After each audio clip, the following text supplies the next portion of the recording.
ایک ایسی قوم جو برائی کی انتہا کو پہنچ چکی تھی، خدا کو چھوڑ کر مٹی اور پتھر کے بتوں کے آگے سر جھکا رہی تھی۔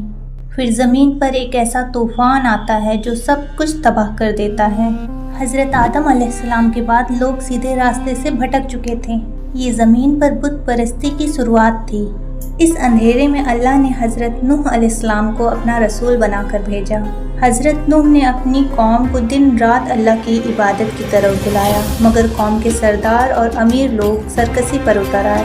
جب بھی آپ انہیں پکارتے وہ اپنے کانوں میں انگلیاں ڈال لیتے اور منہ چھپا لیتے تاکہ آپ کی آواز ان تک نہ پہنچ پائے۔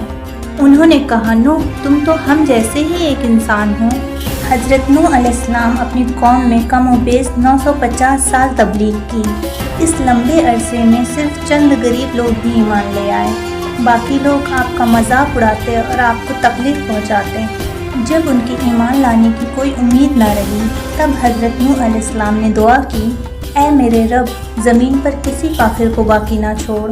اللہ نے دعا قبول فرمائی اور حکم دیا کہ ایک بہت بڑی کشتی تیار کریں۔ حضرت نوح علیہ السلام نے جنگل سے لکڑی جمع کی اور کشتی بنانا شروع کیا۔ قوم کے سردار وہاں سے گزرتے تو مذاق اڑاتے، نوح اس سوکھی زمین اور پہاڑ کے بیچ کشتی کیوں چلاؤ گے؟ آپ فرماتے، آج تم ہم پر ہنستے ہو، کل ہم تم پر ہنسیں گے۔ آخرکار اللہ کا حکم آ پہنچا۔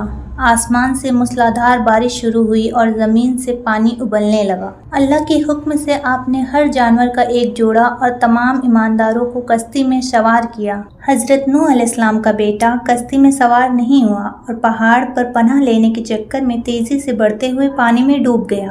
پانی اس قدر اونچا ہو گیا کہ زمین کا اونچا سے اونچا پہاڑ بھی ڈوب گیا۔ پوری زمین پر صرف پانی ہی پانی تھا اور ناشکرے لوگ جو مذاق اڑاتے تھے وہ پانی کی موج میں غرق ہو چکے تھے۔